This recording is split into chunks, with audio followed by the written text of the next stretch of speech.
Bueno, entonces como Cristian dijo, mi nombre es Margarita López Uribe, ahí tienen mi correo electrónico, si tienen alguna pregunta después de la clase me encantaría responderlas. Y lo que mi especialidad es trabajo de genética de poblaciones y de genética de conservación de abejas. Entonces, el día de hoy les voy a hablar un poco acerca, más ampliamente hablando, les voy a hablar acerca de la diversidad de insectos polinizadores y al final de la clase, en la segunda parte de la clase, me voy a enfocar un poco más en el aspecto de conservación de abejas. Antes de empezar la clase, me gustaría disculparme de antemano porque hace mucho tiempo no doy una clase en español, entonces de pronto va a haber algunas palabras que voy a usar que van a sonar raras, de pronto están hasta mal dichas. Lógicamente voy a intentar evitarlo conscientemente, pero algunas palabras podrán sonar medio inglés. Y bueno, algunas cosas también de la clase de hoy van a ser un poco repetidas de lo que ya habló Cristian en las dos primeras clases, pero voy a pasar por eso rápidamente. Y bueno, en muchos momentos del día de hoy les voy a hacer preguntas que yo espero que haya participación de tal forma que sea una comunicación de dos lados. Y una última pregunta antes de empezar, ¿cuántos de ustedes tienen en este momento computadores ahí en clase o teléfonos donde pueden mandar email? Ok, ok, casi todos. Ok, bueno.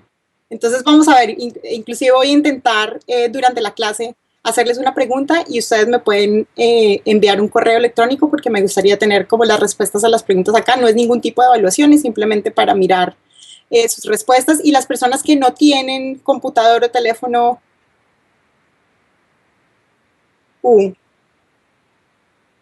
exactamente. Entonces, las personas que no tienen computador o que no tienen teléfono pueden pedirle al vecino que les preste un momento el computador y me envíen las respuestas. Exactamente. Bueno, entonces estamos listos. Lo primero que quería hacer hoy era empezar con un video. Okay, acá. Empezar con un video. Es un video de aproximadamente unos 5 minutos. Tomen la libertad de tomar nota acerca de lo que les llame la atención del video y después compartimos como lo que nos pareció el video. So here is some nectar from my film. I hope you'll drink, tweet, and plant some seeds in the pollinator-friendly garden. And always take time to smell the flowers and let it fill you with beauty and rediscover that sense of wonder. Here are some images from the film.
Thank you. Thank you. Yo personalmente nunca me canso de ver este video. Cada vez que lo veo como que me inspira a continuar trabajando por los polinizadores, y espero que les haya causado a ustedes la misma inspiración. Entonces, básicamente el objetivo con ese video era presentarles un poco de la diversidad de las interacciones entre las plantas y los polinizadores, y también presentarles un poco acerca de la diversidad de los polinizadores, aunque hoy nos vamos a enfocar un poco más en insectos y específicamente en abejas. Entonces, me gustaría que tomaran nota de esto y podemos como revisar estos objetivos al final de la clase para ver si logramos los objetivos. Entonces, el primer objetivo de hoy es entender un poco acerca de la importancia evolutiva de la polinización biótica. El segundo es integrar un poco el pensamiento filogenético dentro del proceso ecológico de la polinización. Y finalmente, me gustaría que ustedes pudieran ser capaces de evaluar el estatus de conservación de polinizadores, específicamente de abejas. Entonces, estos son como los tres grandes objetivos de hoy, y espero que al final de la clase logremos como revisar que se cumplieron estos objetivos. Entonces, vamos a empezar por hablar un poco acerca de la evolución de la polinización. Esto, lógicamente, es algo muy básico. Probablemente ustedes lo han visto en las primeras clases con Cristian, pero básicamente el proceso de polinización es la transferencia de granos de polen desde las anteras hasta el estigma. Entonces es como el proceso reproductivo de las plantas, y en el caso de las plantas, como ellas no se pueden mover, necesitan un agente polinizador. En la mayoría de las angiospermas, lo que ocurre es que hay un agente biótico de polinización. Entonces, en esta figura vemos la abeja, que es el agente que está haciendo esa transferencia de polen de las anteras, que es la parte masculina de la flor, al ovario, que es la parte femenina de la flor. Pero, digamos, poniéndolo dentro de un contexto evolutivo, desde la perspectiva de la planta, ¿cuál creen ustedes que es la ventaja evolutiva de tener un agente biótico de polinización? A diferencia de tener un agente abiótico, como el agua o el polen. El agua o el viento.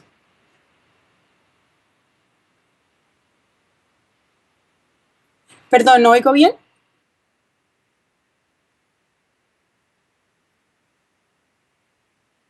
No hablen duro, simplemente hablen duro, y yo creo que eso sí. Yo sé, especialmente tú.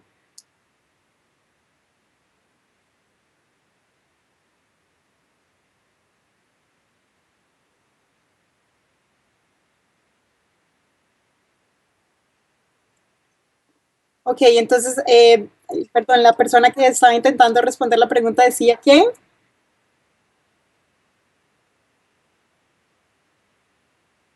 Exactamente. Entonces hay como una mayor especificidad, ¿no es cierto? Cuando tenemos un agente biótico de polinización, aunque después vamos a discutir un poco cuáles son como los pros y los contras de tener agentes bióticos de polinización. Pero bueno, si nos devolvemos un poquito antes evolutivamente, antes de la aparición de las angiospermas, las plantas básicamente usaban agentes abióticos de polinización. Entonces, en esta figura les tengo creo que esto es una briófita, y en estos grupos de plantas, esa transferencia de gametos de la parte femenina a la parte masculina de la planta se hacía a través del agua, y en las gimnospermas, como en los pinos, por ejemplo, esa transferencia se hace a través del viento. Con la aparición de la flor en las angiospermas, tenemos entonces la aparición de la polinización biótica y de toda esta biodiversidad de polinizadores que vimos en el video, que tuvimos la oportunidad de ver en el video. Y todo esto, esta interacción entre animales y plantas ocurre gracias a la aparición de la flor. Entonces, digamos que la flor es una estructura que en el contexto evolutivo tiene una gran importancia, porque es la que permite que esta interacción entre animales y las plantas. Y el récord arqueológico data de aproximadamente 120 millones de años atrás. Entonces, más o menos, esa es la edad estimada del grupo de las angiospermas. Y la razón por la que tiene una gran importancia evolutiva no es solamente por la interacción ecológica entre los animales y las plantas, pero también es desde el punto de vista de la diversificación. Entonces, cuando comparamos el número de especies de grupos del grupo hermano de las angiospermas, que es las gimnospermas, con el número de especies de las angiospermas, vemos que las angiospermas son un grupo de plantas que tienen una diversidad muchísimo mayor. Y esto se cree que es debido a la aparición de esta estructura reproductiva que es la flor. Bueno, pero entonces, ¿cómo es que funciona, digamos, esta atracción de los polinizadores en las plantas? Entonces, bueno, ya sabemos que las plantas no se pueden mover, ellas tienen que básicamente utilizar esta estructura reproductiva para atraer a los polinizadores, y entonces lo que hacen es explotar la capacidad sensorial de los polinizadores. Entonces, una característica muy obvia de las flores es que tienen que ser atractivas visualmente para los polinizadores, pero resulta que de todos los polinizadores bióticos hay una gran diferencia en cómo estos polinizadores ven. Entonces, lógicamente, la coloración de las plantas, de las flores, tiene una gran variación, y inclusive hay una gran variación del color de las flores en el ultravioleta. Otra cosa que es explotada por las plantas es la capacidad olfativa de los polinizadores. Entonces, algunas flores también tienen olores muy fuertes. Y finalmente, hay una gran variación también en la forma de las flores, porque, como vamos a ver en la siguiente diapositiva, las flores generalmente proveen un recurso alimenticio a los polinizadores, y dependiendo de la forma de la flor, ellos pueden explotar de forma diferente explotar de forma diferente estos recursos. Entonces, ¿qué es lo que le da qué es lo que le ofrecen las plantas a los polinizadores para atraerlas y que ellas les ofrezcan este servicio de polinización? Bueno, hay varias cosas, y dependiendo del tipo de polinizador, estos diferentes recursos florales varían. Entonces, primeramente tenemos néctar, que es un recurso que los polinizadores utilizan como fuente de energía, porque es altamente calórico y es rico en carbohidratos. En segundo lugar, tenemos la oferta de polen, que es la fuente de proteína de un gran número de polinizadores, y en ese caso vamos a hablar específicamente de las abejas hacia el final de la clase. Tercero, tenemos algunas flores que específicamente ofrecen aceites, y estos aceites tienen una gran variedad de usos, especialmente también en relación con la interacción con abejas. Las resinas, que son colectadas por muchas abejas porque tienen características antimicrobianas, entonces ayudan a los nidos de abejas, por ejemplo, a pelear infecciones de hongos y de bacterias dentro de los nidos. Y en algunos casos muy, muy especiales tenemos otros tipos de atracción floral, que eso lo vamos también a discutir, esos casos específicos. Tenemos flores, por ejemplo, que solamente ofrecen fragancias, que es el caso de las abejas euglosinas, las abejas de las orquídeas. Y en algunos casos las flores no ofrecen nada, sino simplemente están como engañando a los polinizadores, y vamos a ver un caso específico de pseudocopulación en abejas.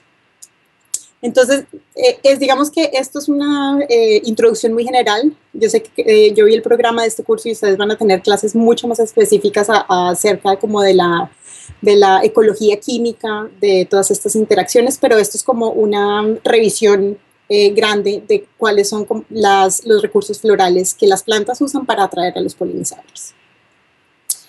Bueno, ¿alguna pregunta hasta ahora? ¿Todo claro? ¿Algún problema con mi acento colombiano? ¿Todo bien? No, bueno, no creo. Ok, bueno, entonces vamos a hablar ahora más específicamente de la polinización biótica. Okay. Bueno, entonces como ya les dije, y ya lo vimos en el video, un gran grupo de polinizadores son vertebrados, pero ustedes van a tener una clase entera mañana, creo que Paulina, sí, Paulina González, ¿no es cierto, Cristian? Paulina González les va a dar mañana una clase completa de polinizadores vertebrados, entonces simplemente me dedico a mostrarlos hoy en unas lindas fotografías. Pero básicamente hoy nos vamos a enfocar en aprender un poco acerca de la diversidad de agentes polinizadores de insectos, que hay una gran variedad y hoy vamos a aprender algunos de los síndromes de polinización asociados con los insectos. Bueno, entonces primeramente tenemos estos tres grupos de polinizadores, que yo los voy a llamar que los polinizadores como principiantes o amateur, que son los coleópteros, los dípteros y los lepidópteros. Y después van a entender por qué los llamamos polinizadores amateur. Bueno, entonces empecemos por ver un poco la polinización por escarabajos. Bueno, los escarabajos tienen partes, ¿cómo se dice? Mouth parts, partes vocales, gracias, masticadoras, ¿no es cierto? Entonces, en general, cuando los cucarrones, los escarabajos visitan las flores, generalmente ellos comen los tejidos de las flores. Pero ¿cómo entonces atraen las plantas, las flores, estos polinizadores? Generalmente estas flores tienen fragancias muy, muy fuertes porque los escarabajos no tienen visión muy desarrollada. Entonces, la mayoría de esa atracción a larga distancia ocurre a través de el olor. Y como son también los escarabajos, el vuelo de los escarabajos no es muy desarrollado también. Entonces, generalmente las flores que son polinizadas por escarabajos son flores muy abiertas y que tienen muchas partes florales. Entonces, por ejemplo, en estas tres fotos que les estoy presentando aquí, en estos tres tipos de flores, ¿cuáles creen ustedes que es polinizada por escarabajos y por qué? La 2, ¿y por qué? ¿Quién dijo 2? Yo quiero saber por qué.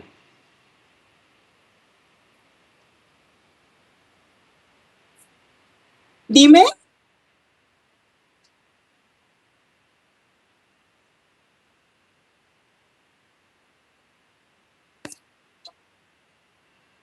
No, no, espérate.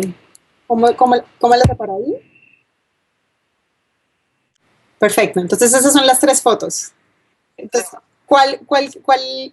basada en esa descripción de cómo atraen las flores a estos insectos, cuál creen que es polinizada por escarabajos?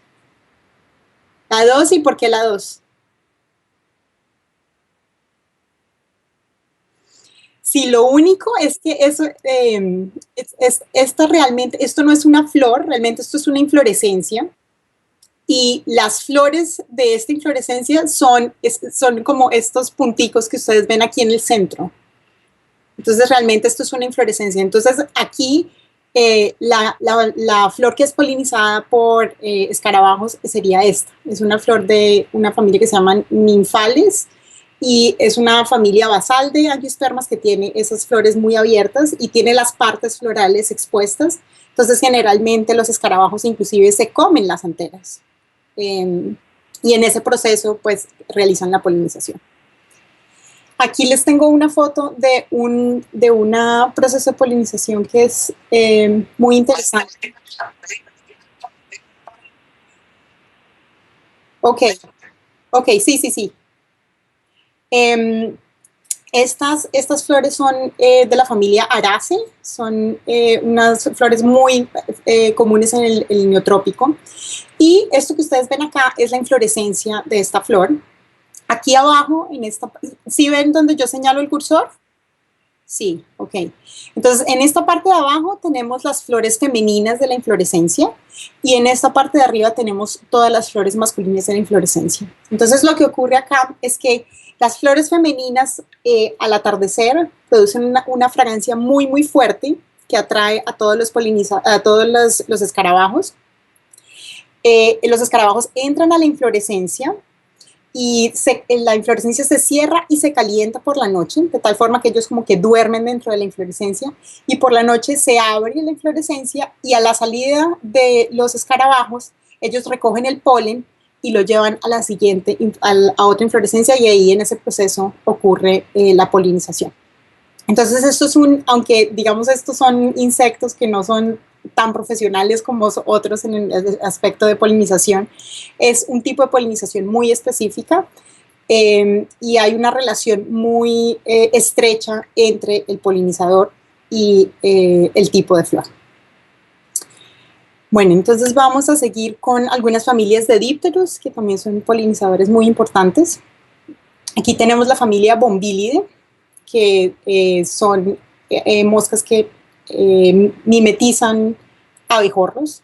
Como pueden ver, estas moscas tienen probóscis muy larga, entonces generalmente las corolas de las flores que polinizan son también profundas.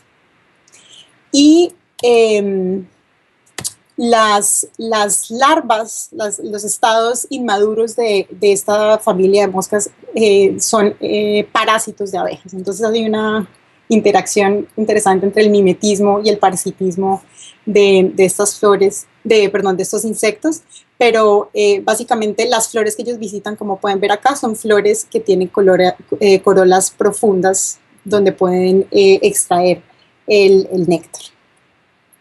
Otra familia de moscas que también mimetizan abejas es la familia Syrphidae, pero en este caso estas son más parecidas a las abejas de miel, la forma del cuerpo. Como pueden ver en esta foto, esto podría fácilmente pasar por una abeja de miel, pero realmente es un sírfido. Y a diferencia de la familia Bombilidae, estas moscas tienen proboscis muy cortas, tienen la proboscis como una mosca de casa, es como una esponja que se retrae. Entonces el tipo de flor que visita tiene corolas muy cortas, como por ejemplo esa flor amarilla que vimos cuando estábamos hablando de escarabajos. Esas flores tienen corolas cortas, entonces los sírfidos, por ejemplo, les gusta, aquí tengo una foto, les gusta visitar ese tipo de flor que tiene corola corta porque pueden perfectamente extraer el néctar. Y algo interesante es que nuevamente los estadios inmaduros de estos insectos son predadores.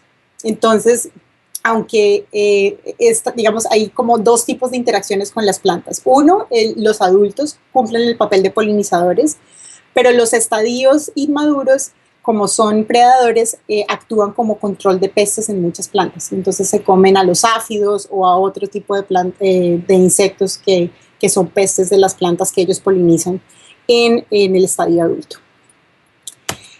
Bueno, finalmente tenemos a la familia Sarcophagidae, que son moscas que son carroñeras. Entonces, hay algunas flores que explotan este sistema sensorial de las moscas y producen fragancias muy, ¿cómo se dice? Sí, que básicamente están como, son mímicas del olor de carne podrida, básicamente. Entonces aquí esta flor número 2, que espero que la estén viendo, es la típica flor que explota este tipo de síndrome de polinización de las moscas sarcophagidae. Entonces son flores que huelen muy feo para nuestro sentido del olfato, pero atraen a estas moscas y es también una interacción de polinizador muy específica. Bueno, ahora vamos a hablar un poco de mariposas. Como ustedes saben, las mariposas tienen una probóscis muy larga. Entonces también las corolas que son polinizadas por por mariposas tienden a ser profundas y a las mariposas les gustan las flores que generalmente están en grupos. Entonces, por ejemplo, la flor número 2 es una típica flor polinizada por mariposas. Son flores que tienen corola larga, tienen coloraciones brillantes, generalmente en este espectro de rosado o colores pálidos. Y bueno, y entonces digamos que hay porque la polinización ocurre durante el día, la coloración es muy importante para atraer a este tipo de polinizadores. A diferencia de lo que ocurre con las polillas, que también tiene, digamos, esa proboscis muy larga y pueden explotar esas corolas muy largas, pero las flores tienden a ser pálidas porque la polinización ocurre durante la noche. Aquí les quería mostrar un ejemplo de algo muy curioso. Esta orquídea fue descubierta por Darwin en África en una de sus expediciones. Y cuando vio cuando escribió la orquídea, no se sabía cuál era el polinizador, pero Darwin predijo que debía ser un polinizador, probablemente una polilla con una lengua muy larga. Y años después, de hecho hay un video famoso en YouTube que no debía haberlo puesto para esta presentación, se encontró que este era el polinizador específico de esta orquídea. Entonces, como pueden ver, la corola de esta orquídea es supremamente larga y la lengua de esta polilla es la única que alcanza a explotar los recursos de esta orquídea, y es otro caso muy específico de digamos, de una evolución muy cercana entre las plantas y los polinizadores. Dime.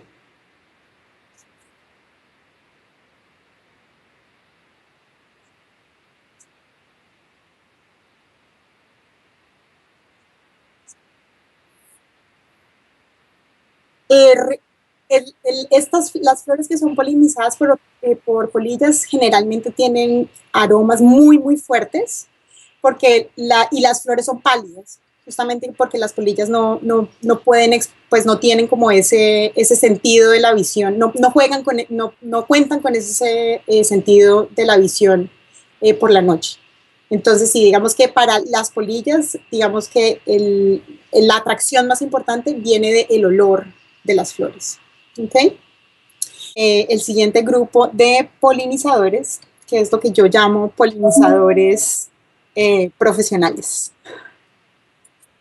que son las abejas. Entonces, bueno, nuevamente quiero empezar como por darles un poquito de contexto evolutivo a por qué llamo a las abejas polinizadores profesionales. Bueno, el grupo hermano de las abejas, el grupo evolutivo hermano de las abejas son las avispas esfécidos, y estas avispas son avispas cazadoras. Entonces, estas avispas, a diferencia de las abejas, ellas tienen que cazar otros insectos generalmente, y las larvas se alimentan digamos, del tejido de los insectos que los adultos colectan. Entonces, evolutivamente, con la aparición de las abejas hubo un cambio del tipo de vida carnívoro al tipo de vida vegetariano. Y esto es digamos, como la principal diferencia entre, ¿qué pasó? La principal diferencia entre las avispas y las abejas, que todas las avispas son carnívoras y todas las abejas son vegetarianas. Algo raro pasó. Sí. Ok. Perfecto. Entonces, nuevamente, me gustaría enfatizar que la diferencia, digamos, ecológica más grande entre las avispas y las abejas es que las avispas son carnívoras y las abejas son lo que yo llamo vegetarianas. Entonces, aquí hay una pregunta que probablemente, porque ustedes son entomólogos, la van a responder mucho mejor, pero ¿A quién le gustaría dar adivinar más o menos cuántas especies de abejas hay en el planeta?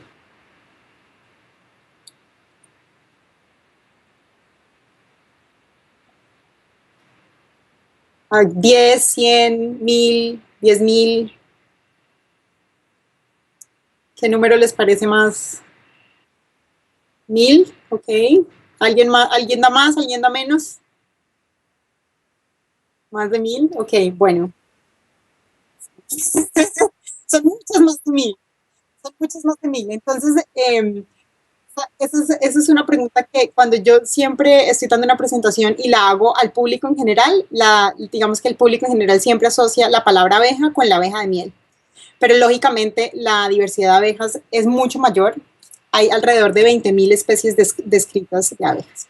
Entonces ahorita más adelante les voy a dar una pequeña descripción de las 6 familias más grandes de abejas. Pero otro dato importante que quiero que recuerden hoy es que solamente el 10% de estas 20.000 especies de abejas tienen hábitos sociales. El resto de las abejas son solitarias. Y eso tiene una gran diferencia también de cómo se relacionan estas abejas con las plantas polinizadoras. Pero entonces, para ver esto de la diversidad en otro contexto, esta es la comparación del número de especies de abejas con el número de especies de otros vertebrados y podemos ver que las abejas son un grupo extremadamente diverso eh, en comparación con prácticamente cualquier otro grupo de vertebrados. Sí.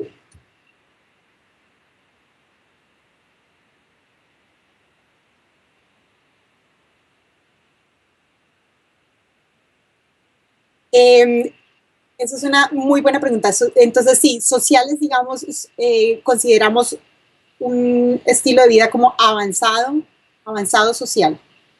Eso quiere decir que hay por lo menos una diferenciación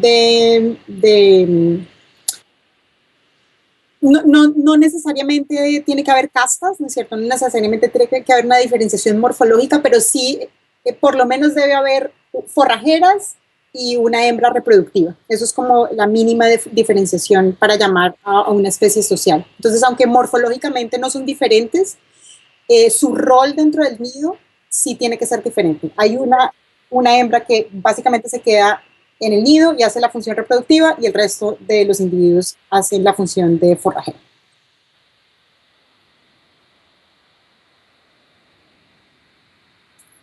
No, entonces eso es otra excelente pregunta.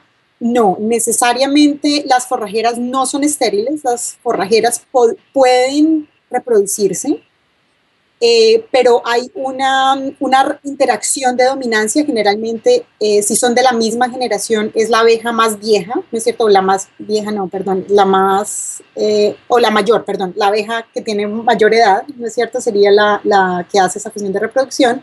O en algunos casos es una abeja de la generación anterior, entonces sería como la madre de las forrajeras.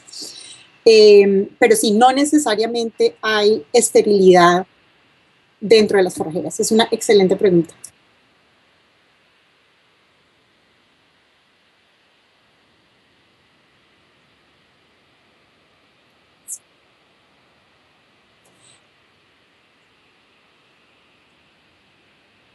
Eh,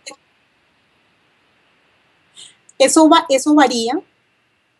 Eso varía dependiendo de las especies. Hay especies donde hay una interacción química entre la reproductiva y la forrajera que hace que, por ejemplo, los ovarios se reduzcan, el tamaño de los ovarios se reduzcan, entonces hay como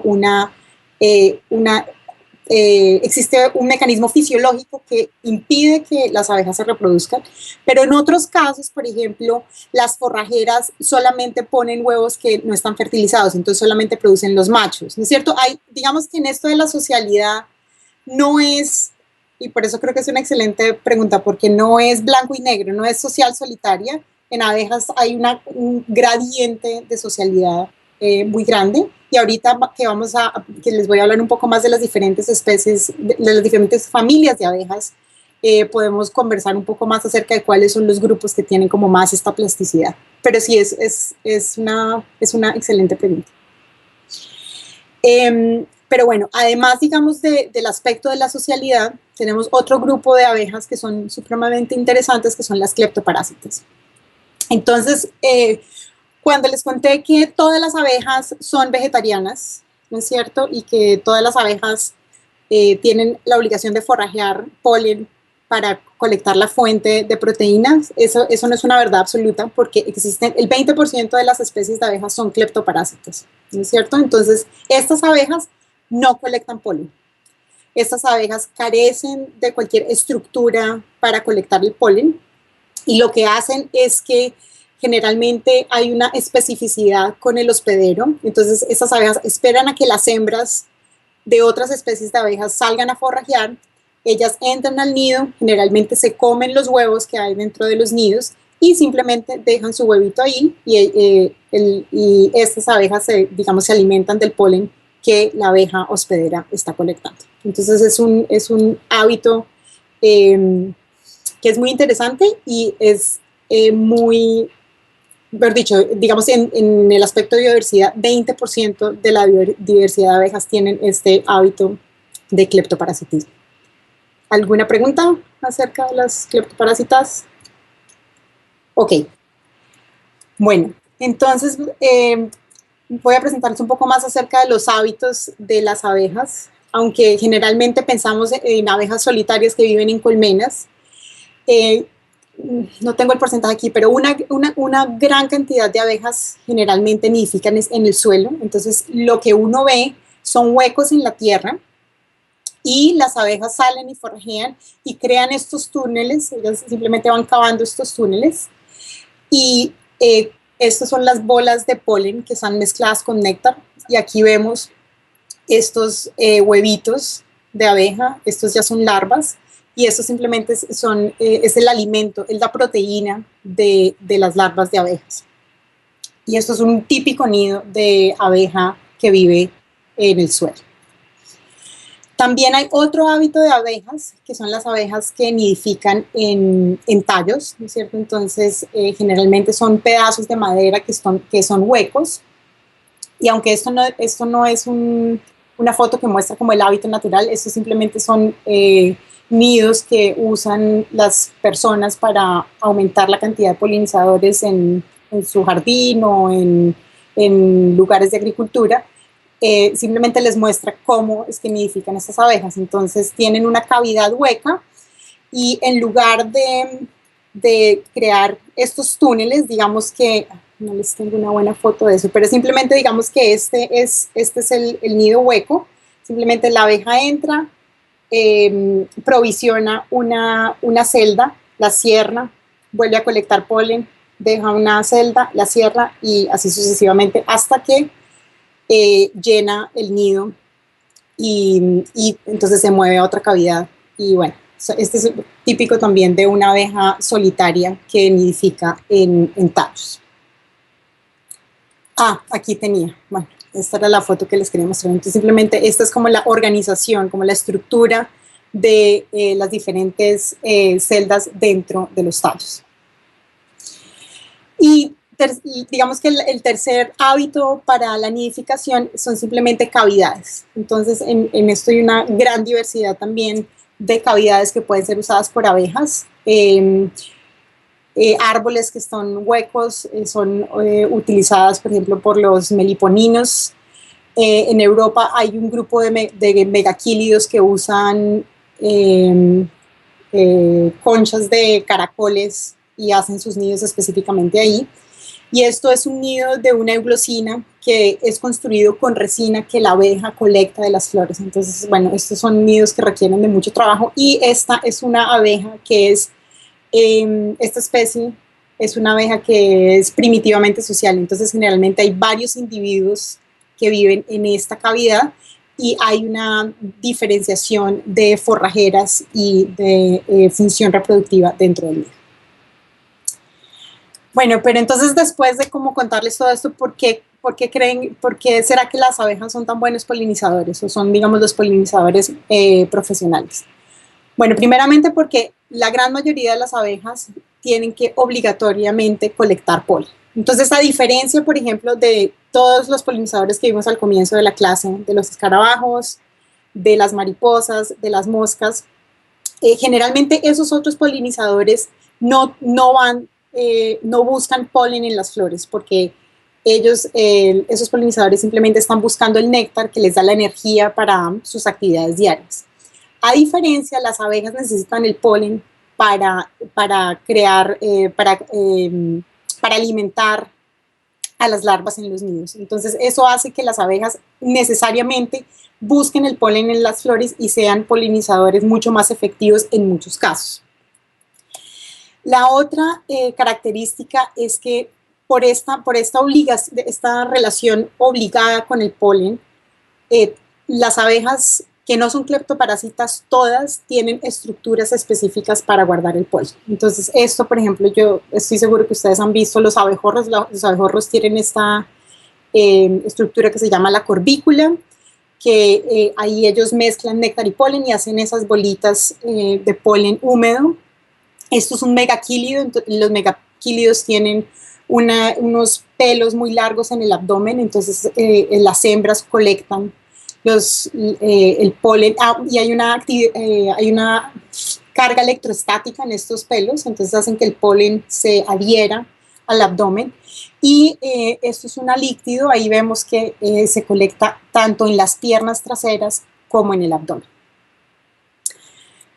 Y otra característica, digamos, que es explotada también a nivel de recurso floral desde el aspecto de la planta, es que hay una gran variación en la longitud de lenguas en las diferentes abejas. Entonces hay abejas que tienen, digamos, lengua corta, que pueden extraer el néctar de corolas más cortas, y hay abejas como las euglossinas que tienen lenguas muy, muy, muy, muy largas. Entonces, estas son como la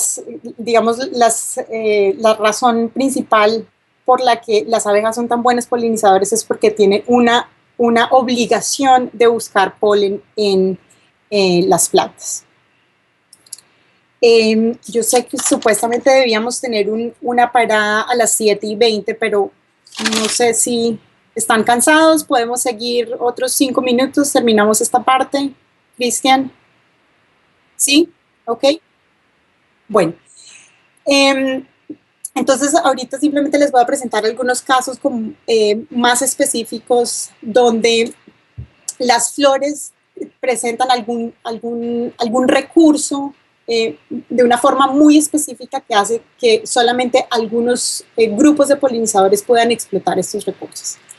Entonces, por ejemplo, tenemos el caso de las anteras poricidas, que es un tipo de anteras que está presente en las flores de la familia Solanaceae, que a diferencia de las anteras de muchas otras plantas, el polen no está expuesto. Entonces, lo que hacen las abejas es que ellas vibran los músculos los músculos del vuelo que están en el tórax, lo vibran y hacen como que las anteras se muevan de una forma en que el polen sale de un orificio en la parte de arriba de las anteras. Entonces, a ver, ok, lo que este abejorro está haciendo es utilizando los músculos del vuelo para extraer el polen de esas anteras de una flor de Ericácea. Ok, vamos a ver. ¿Es cierto? ¿Oyeron el video? Sí. Bueno, entonces básicamente lo que ustedes estaban oyendo era esa vibración de los músculos del vuelo de los abejorros que ellas que usan para extraer el polen de estas anteras, que otros polinizadores simplemente no pueden extraer ese recurso de las flores. Y, por ejemplo, en este caso, la mayoría de estas flores ni siquiera tiene un recurso como el néctar. Entonces, estas flores no presentan recursos para otros tipos de polinizadores que buscan ese tipo de recurso. Simplemente porque estas son las abejas con las que trabajo, les quería contar un poco de las abejas euglossinas, que son abejas que tenemos en el neotrópico y que son súper abundantes, que tienen estos colores muy, muy bonitos y llamativos. Esta es una euglosa, esta es una eufrisia, esos colores metálicos. Y estas abejas también presentan un sistema de polinización, un síndrome de polinización muy especializado. Ella es una relación que existe entre ciertas familias de orquídeas y los machos euglosinos. En este caso, los machos euglosinos naturalmente recogen fragancias en las flores y ellos, aquí ustedes pueden ver las patas posteriores de la abeja. Ellas tienen esta estructura, es una pata, es una tibia que está que es hinchada, es una estructura, una cavidad, y ellos van colectando las fragancias en las flores y las guardan en esas cavidades en las piernas, en las patas, perdón, y después ellos eligen un lugar en el bosque, generalmente enfrente de un tronco de un árbol, y es supremamente interesante porque tienen otra estructura en la pata media que funciona como un spray. Entonces lo que uno ve es que ellas colectan todas las fragancias en las flores y después presentan como un perfume que sacan de las piernas, que es una mezcla de todas esas fragancias que colectan, y las hembras buscan a los machos y eligen con quién reproducirse basada en la calidad de esas fragancias. Es un caso de polinización extremadamente específico y es hermoso además porque, por ejemplo, aunque digamos la polinización es específica desde el lado de las orquídeas, eso quiere decir que las orquídeas generalmente son capaces de atraer pocas especies de estas abejas, pero estas abejas son capaces de visitar muchas especies de orquídeas. Entonces lo que se ve es que, por ejemplo, aquí en esta abeja vemos un polinario de una orquídea, pero si visita una orquídea de otra especie, puede que la otra orquídea le ponga el polinario aquí. Entonces a veces uno colecta estas abejas en el campo y tienen polinarios en diferentes partes del cuerpo porque están prestando servicios de polinización a diferentes especies de orquídea. Es un caso de polinización que es muy específico y de nuevo es específico de machos euglosinos y de algunas especies de orquídeas. Bueno, entonces, ya respondimos esta pregunta, ¿por qué son los polinizadores profesionales? Entonces ya vimos algunos casos muy específicos de polinización y la principal razón es esa asociación que existe entre la colecta de polen y las abejas, la necesidad de extraer polen como fuente de proteína en las abejas. Entonces con eso podemos tomar un break y cuando vengamos hablamos un poco más de diversidad y evolución.